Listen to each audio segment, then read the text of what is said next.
सवेरे सवेरे बालकनी में बैठकर जैसे ही मीरा ने चाय का प्याला होठों से लगाया, ताजगी की झंझनाहट पूरे शरीर में फैल गई। मन मस्तिष्क तरोताजा हो गए। रात की सारी थकान फुर से उड़ गई। अभी सूरज पूरी तरह से उगा नहीं था। हल्की सी गुलाबी आसमान में फैली हुई थी। ठंडी हवा के झोंकों ने जैसे ही गालों को स्पर्श किया, मीरा को बहुत सुकून मिला। क्यों न मिले, बेचैन जो थी वह, आखिर बहुत कुछ सहा था उसने। आज फिर चाय के साथ पुरानी यादें भी ताज़ा हो गई। जीवन के 40 वसंत उसने देखे थे। तीनों भाइयों की इकलौती बहन थी। संपन्न आदर्शवादी परिवार। पिता रामचरण शर्मा ने बेटी को कभी बेटों से कम नहीं माना। खूब पढ़ाया लिखाया, कभी किसी चीज़ की कमी महसूस नहीं होने दी। लेकिन आदर्शों को भी घुट्टी में मिलाकर पिला दिया था कि पति ही नारी का परमेश्वर होता है और उसका घर यह नहीं वह ही होगा। मीरा ने खूब मन लगाकर पढ़ाई की थी। पीएचडी होते होते उम्र भी ढलती चली गई। उसकी सरकारी नौकरी लग गई थी। अब विवाह का दबाव बढ़ने लगा। संस्कारी परिवार की खोज होने लगी और एक शुभ मुहूर्त में मीरा का विवाह राकेश द्विवेदी के साथ हो गया। पति अच्छा कमाते थे। सास ससुर ननद से भरा पूरा परिवार था। मीरा को सभी ने पलकों पर बिठा कर रखा हुआ था। आखिर कमाने वाली बहू थी। गाढ़ी मोटी तनख्वाह जो मिलती थी। खैर, कुछ बरस सब ठीक चल रहा था। पहाड़ तो तब टूटा जब 4 बरस बाद भी मीरा की संतान कोई नहीं हुई और डॉक्टर परीक्षण से पता चला कि गर्भाशय के विकार कारण वह कभी मां नहीं बन सकती थी। रोग निदान रहित था। कोई उपचार नहीं था। मीरा के जीवन में अचानक सब कुछ बदल गया। परिवार के हर सदस्य की नज़र में वह गुनाहगार बन गई थी। उसका दोष यही था कि इस संस्कारी परिवार को वह वारिस नहीं दे सकती थी। मीरा ने राकेश को समझाने की जी जान से कोशिश की। आखिरकार इस युग में भी दकियानूसी विचार। राकेश, हम किसी को गोद भी तो ले सकते हैं। क्या बात करती हो मीरा, किसी गंदे खून को गोद लेना, वह हमारा वारिस कैसे कहलाएगा? राकेश ने लगभग चीखते हुए कहा था। राकेश का यह व्यवहार मीरा के लिए अप्रत्याशित था। वह असमंजस में थी कि क्या उपाय करे। अब राकेश भी उससे मुंह चुराने लगे थे। अपने ही घर में वह अजनबी हो गई थी। बिल्कुल अकेला और अवांछित महसूस कर रही थी। जब और कोई रास्ता नहीं रहा तो उसने दिल पर पत्थर रखकर अलग हो जाने का निर्णय ले लिया। पिता ने स्पष्ट रूप से कह दिया था कि यहाँ उसके लिए कोई स्थान नहीं है, क्योंकि वे अब स्वयं भाइयों के टुकड़ों पर पल रहे हैं। उसके लिए अपना घर पराया हो गया था। कोई जगह नहीं थी जहाँ वह जा सके। सो स्थानांतरण करवाया और यहाँ इस अनजान शहर में अपनी नई दुनिया बसाने के लिए आ गई थी। अब यह नौकरी और अकेलापन ही उसके जीवन के साथी थे। वह वापस मीरा शर्मा बन गई थी और इसी में खुश रहना सीख रही थी। जीवन की एक परिक्रमा पूर्ण हुई। सांकल के खटखटाने की तेज आवाज़ से मीरा की तंद्रा टूटी। इससे पहले वह वहाँ तक पहुँचती, दरवाज़ा ढकेलते हुए लाचिमा अंदर घुसी। उसके साथ एक 4-5 बरस की नन्ही सी लड़की भी थी, जिसे वह काम पर लाई थी।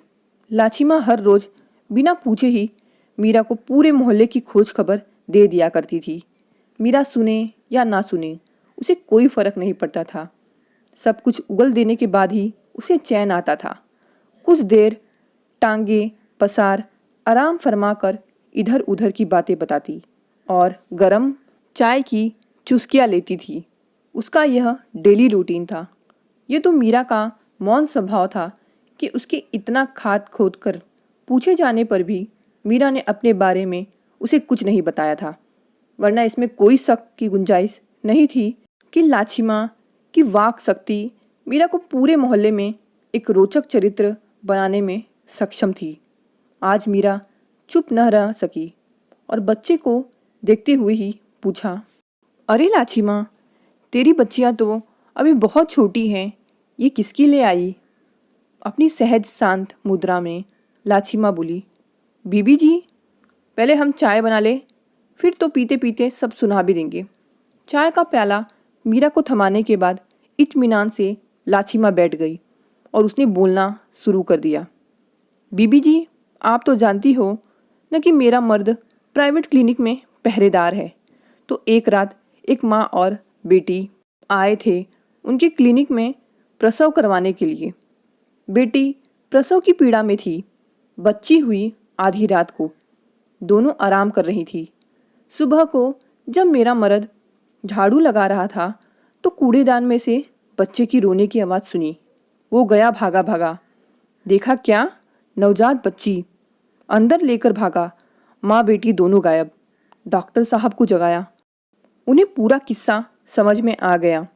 अब ये तो पुलिस केस होवे ना बीबी जी, लेकिन मेरा मर्दवा तो बिल्कुल अनजान बच्ची को डॉक्टर से मांगकर घर ले आया। डॉक्टर ने भी आनाकानी नहीं की, लेकिन मेरी भी दूध मुहा 2 जुड़वा बच्चे कहाँ तक मैं पालती। सो रिश्ते की बहन को सौंप दिया। अब 5 साल बाद उसके मर्द ने उसको छोड़ दिया तो बच्ची वापस इधर भेज दी। पता नहीं किसका पाप है, लेकिन क्या करे बीबी जी, कहाँ भेजे। है तो इंसान की औलाद ही ना। देखू का करे हैं ईश्वर। लाछिमा की चाय और कहानी दोनों समाप्त हो गई थी। वह उठी और काम करने चली गई। नन्ही पास ही बैठी अपनी राम कहानी को गौर से सुन रही थी। पता नहीं कुछ समझी या नहीं, लेकिन उसकी मुख मुद्रा कुछ उदास सी हो गई थी। मीरा को उस पर प्यार आया। उसने उसे पास बुलाया और उसे ध्यान से देखा। बड़ी बड़ी काली आंखें, पतले होठ, उठा हुआ माथा, उजला रंग, सचमुच परी जैसी दिख रही थी नन्ही। सब कुछ तो था, अगर कुछ नहीं था तो वह था भाग्य। अगले बरस कोई अच्छा लड़का देखकर ब्याह देंगे, लाछिमा बोली। क्या पागल हो गई हो लाछिमा? इतनी छोटी बच्ची का ब्याह पाप नहीं लगेगा? अरे ईश्वर से तो डर। वाह बीबी जी, बुरा मत मानियो, मैं आपकी बात नहीं कर रही हूँ, लेकिन आप जैसे समझदार लोग अपनी शरीर की गर्मी निकल जाने के बाद बच्चों को कूड़ेदान में फिकवा दें तो पुण्य, और मैं उसका ब्याह करूँ तो पापी। कहाँ का न्याय है तुम्हारे भगवान का? मीरा की बोलती बंद हो गई। लाछिमा चली गई। अनपढ़ होकर भी उसने कितनी गहरी बात कह दी थी। सच ही तो था, मीरा का मन खिन्न हो उठा। वह असहज हो उठी थी। मन में कड़वाहट फैल गई थी। कुछ करने का मन नहीं हो रहा था। चाह कर भी नन्ही के विचार को वह झटक नहीं पा रही थी। पूरा दिन वह सिर्फ उसके बारे में ही सोचती रही। मीरा जानती थी कि अगले साल नन्ही चली जाएगी, उसका ब्याह हो जाएगा। ऐसे रिश्तों से क्या मोह जो निभाए ना जा सके। लेकिन मातृत्व से वंचित मीरा नन्ही में शायद अपनी संतान का सुख ढूंढ रही थी। एक रिश्ता जुड़ रहा था। एक मोह धीरे धीरे अंतस में जन्म ले रहा था, जिसमें मीरा न चाहते हुए भी बंध रही थी। आज मीरा का मन बहुत अशांत हो चला था। नन्ही उसके जीवन का अभिन्न अंग हो गई थी। वह एक महत्वपूर्ण निर्णय लेना चाहती थी। सोचने लगी, क्यों ना नन्ही को गोद ले लिया जाए। यह विचार उसके मनोमस्तिष्क में उथल पुथल मचाने लगा। माना बड़े बड़े दान धर्म पुण्य कर्म न किए हो, लेकिन किसी एक के जीवन को तो संवारा जा सकता है जो उसके सामने प्रत्यक्ष हो पाता नहीं। लाछिमा की क्या प्रतिक्रिया होगी? अगर उसने मना कर दिया तो न जाने क्या समझ ले मुझे। लेकिन क्या यह बोझ वह उठा पाएगी? वह खुद भी तो बेसहारा ही है। ऐसे कितने विचार मन में शोर मचा रहे थे। इसी बीच लाछिमा और नन्ही ने घर के भीतर प्रवेश किया। उसको देखकर ही मीरा चमक उठी और बोली, लाछिमा, आज तू काम रहने दे, चाय बना, तुझसे कुछ कहना है। चाय पीते मीरा ने बात छेड़ी, लाछिमा, तू नन्ही को किसी को गोद क्यों न दे देती? तेरा भी बोझ हल्का हो और उसे भी अच्छा परिवार मिल जाए। किसे दूँ बीबी जी? क्यों? एक बात कहूँ, मैं तेरी मदद कर सकती हूँ। तुझे बता कितना पैसा चाहिए, मैं नन्ही को अपनाने को तैयार हूँ। लाछिमा का मुंह खुला का खुला रह गया। किंचित अविश्वासी निगाहों से मीरा को कुछ देर ताकती रही और बोली, बीबी जी, हम गरीब जरूर हैं, लेकिन बच्चों को बेचते नहीं हैं। आप इसे गोद लेना चाहती हैं तो लीजिए, लेकिन मुझे कुछ नहीं चाहिए। मीरा सक पका हो गई और फिर संभलते हुए बोली, नहीं लाछिमा, बुरा ना मान। मैंने तो यूं ही तुझे मनाने के लिए कहा था।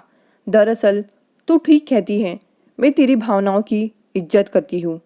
तू अपने मर्द से पूछ ले, उसका क्या विचार है इस बारे में, तो फिर हम कानूनी तौर पर सब कार्यवाही कर लेंगे। क्या कहती है तू? बस बीबी जी, आप तो ईश्वर का अवतार हैं। अरे मैं पगली इसे अभागी मानती थी बीबी जी। बच्ची का जीवन संवर जाएगा, मैं अपने मर्द को मना लूँगी। आप सचमुच देवी हैं। हाँ बीबी जी। मीरा ने सब औपचारिकताओं की पूर्ति कर नन्ही को गोद ले लिया। अगले ही क्षण शहर में एक प्रसिद्ध आवासीय स्कूल में उसका नाम किरण शर्मा लिखाकर उसे भर्ती करवा दिया था। वह कुछ वर्षों के लिए नन्ही को इस वातावरण से दूर भेजना चाहती थी, ताकि जीवन की ये कड़वी यादें उसके जहन से पूरी तरह निकल जाए। आज नन्ही को भेजते मन उदास हो गया था, इसलिए उसे झल्लाहट भी हो रही थी। लेकिन अचानक उसे ख्याल आया, नन्ही का जाना जरूरी है। नए माहौल में वह कुछ तौर तरीके भी सीख लेगी, अपने आप को भी बदल लेगी, और फिर डरना क्या, कभी कभी मीरा उससे मिलती भी रहेगी। मीरा शांत हो गई थी, मन का तूफान जैसे थम गया हो। सब तैयारियां हो गई थी। मीरा उसे कई हिदायतें दे रही थी, कैसे रहना है, क्या खाना है, किस तरह वह उससे मिलने के लिए आती रहेगी, और पता नहीं क्या क्या। लेकिन नन्ही का ध्यान उसकी बातों से अलग कहीं और ही लगा हुआ था। नन्ही और पलक उसे ही देखे जा रही थी। मीरा सहज भाव से बोली, नन्ही, मैं कितनी देर से सब समझा रही हूँ और तुम ध्यान तक नहीं दे रही हो। क्या सोच रही हो, क्या समझी तुम, क्या करोगी वहाँ? हाँ, कुछ समझ में आया? नन्ही ने प्यार से अपनी छोटी छोटी बाहें मीरा के गले में डाल दी और उसकी आंखों में झांकते हुए जोर से बोली, हाँ क्या?